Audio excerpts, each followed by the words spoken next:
Halo, Assalamualaikum warahmatullahi wabarakatuh. Hari ini kita akan membahas tentang golongan dari suatu unsur dan cara menentukan golongan-golongan tersebut berdasarkan konfigurasi elektron pada kulit atom. Kita mulai. Oke. Nah, yang pertama, golongan adalah unsur-unsur yang memiliki sifat-sifat kimia yang sama. Nah, unsur-unsur yang memiliki satu golongan ditentukan berdasarkan elektron valensi. Elektron valensi itu kita peroleh dari mana? Dari konfigurasi elektron. Kemudian, periode adalah unsur-unsur yang disusun berdasarkan kenaikan nomor atom dan terdiri dari 7 periode atau perioda. Nah, periode ini kita bisa tentukan berdasarkan jumlah kulit atomnya pada konfigurasi elektron. Nah, ini adalah susunan berkala atau sistem periodik atau periodic table of element. Jadi atau tabel perioda. Nah, di sini ada yang disebut dengan golongan. Golongan adalah unsur-unsur yang memiliki satu kolom, sementara periode adalah unsur-unsur memiliki satu baris. Unsur-unsur satu kolom itu adalah disebut dengan golongan, dan unsur-unsur satu baris itu disebut dengan satu perioda. Nah, yang akan kita bahas hari ini adalah untuk unsur-unsur golongan A atau golongan utama, karena konfigurasi elektron berdasarkan kulit atom hanya bisa menentukan golongan utama atau unsur-unsur pada golongan A saja. Oke. Nah, golongan dibedakan atas golongan utama atau golongan A dan golongan transisi atau golongan B. Pada golongan utama terdiri dari 8 golongan. Ini golongan A1, 2, 3 sampai dengan 8A. Nah, golongan 1A disebut dengan logam alkali. Ini adalah logam yang memiliki fisiknya lunak dan memiliki elektron valensi sebanyak 1 dan dia mudah lepas. Oke, ada apa saja pada golongan 1A? Ini unsur-unsur pada golongan 1A adalah hidrogen, litium, natrium, rubidium, scandium, dan francium. Kemudian kita lanjut ke golongan 2A. Golongan 2A berarti memiliki elektron valensi sebanyak 2. Terdiri dari berlium, magnesium, kalsium, strontium, barium, dan radium. Nah, sekarang kita langsung ke golongan 3A atau disebut dengan golongan boron. Nah, untuk golongan 1A dan 2A dia merupakan logam. Nah, untuk golongan 3A ini ada yang berupa logam, ada juga berupa non-logam. Nah, untuk unsur-unsur pada golongan 3 ini, dia bisa dapat bereaksi membentuk suatu senyawa dengan air, dengan udara, dengan asam, bahkan golongan halogen. Golongan halogen adalah golongan 7A. Ada apa saja di golongan 3A? Nih, ada boron, aluminium, gallium, indium, dan thallium. Lanjut ke golongan 4A atau disebut dengan golongan karbon, terdiri dari logam dan non-logam. Nah, khusus untuk karbon adalah salah satu unsur penyusun senyawa organik. Jadi senyawa organik dia pasti mengandung unsur karbon. Nah, sisanya adalah unsur-unsur yang lainnya. Atau karbon bereaksi dengan unsur yang lainnya sehingga membentuk senyawa organik. Pada golongan 4A terdiri dari karbon, silikon, germanium, timah, timbal, dan unukuadium. Nah, ini karbon simbolnya adalah C ya, bukan CO. C. Oke, kita betulkan kembali dulu. Nah, seperti ini. Jadi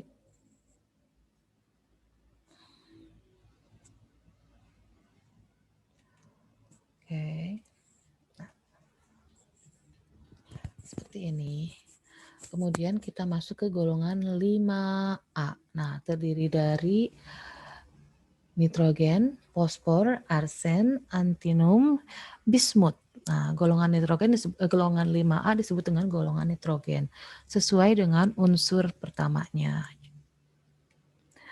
Kita masuk ke golongan 6A. Ini disebut dengan golongan oksigen atau halogen. Jadi unsur paling atasnya pada golongan 6A adalah oksigen. Nah, terdiri dari oksigen,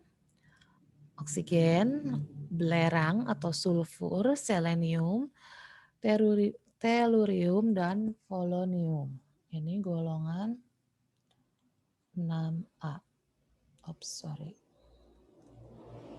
Kita lanjut ke golongan 7A. 7A disebut dengan unsur halogen, unsur atau golongan halogen. Unsur-unsurnya ada apa saja? Ada fluor, klor, brom, iodium atau iodium, maka simbolnya I, astantin, dan tenesin. Oke. Nah, sekarang masuk ke golongan gas mulia atau golongan 8A. Kenapa dia dikatakan gas mulia? Karena dia masanya gas. Kemudian disebut dengan mulia karena unsur-unsur pada golongan ini sangat stabil. Artinya dia susah bereaksi dengan unsur-unsur yang lainnya membentuk suatu senyawa. Jadi dia berdiri sendiri karena benar-benar sangat stabil. Nah, seperti pada yang dikemukakan di awal, golongan ini ditentukan berdasarkan elektron valensinya. Nah, golongan 8A ini memiliki elektron valensi 8, sehingga sudah tidak bisa atau tidak membutuhkan elektron lagi, makanya dikatakan dengan stabil gitu. Terdiri dari helium, neon, argon, kripton, xenon, dan radon. Untuk golongan gas mulia ini biasa digunakan untuk penyingkatan pada konfigurasi elektron. Pada konfigurasi elektron outbound atau disebut dengan apa itu namanya? Disebut dengan konfigurasi kuantum. Oke. Ini adalah nama-nama dari golongan pada susunan berkala atau tabel periodik atau period table. Nah, hanya untuk golongan A saja. Nah, sekarang gimana sih cara menentukan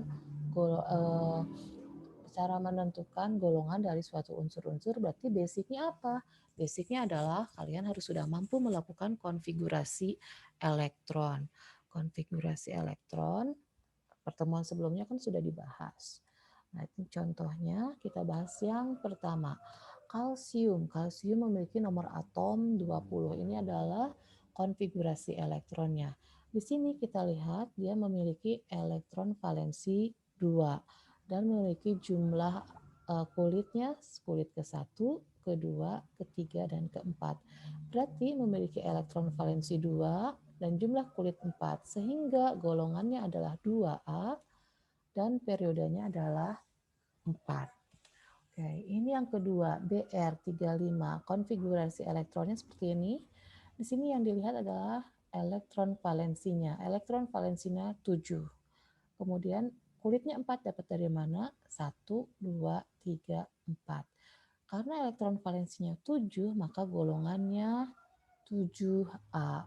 Jumlah kulitnya 4, maka periodenya adalah 4. Berikutnya ini K.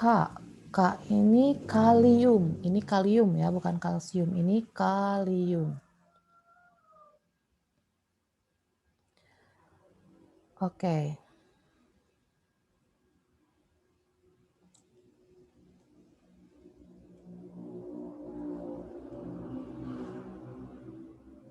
Ini. Oke. Demikian untuk menentukan golongan dan periode dari suatu unsur berdasarkan konfigurasi elektron dan jumlah kulit atom. Sampai di sini, mudah-mudahan kalian bisa memahaminya. Nah, jadi pertemuan ini hanya dicukupkan sampai di sini. Assalamualaikum warahmatullahi wabarakatuh.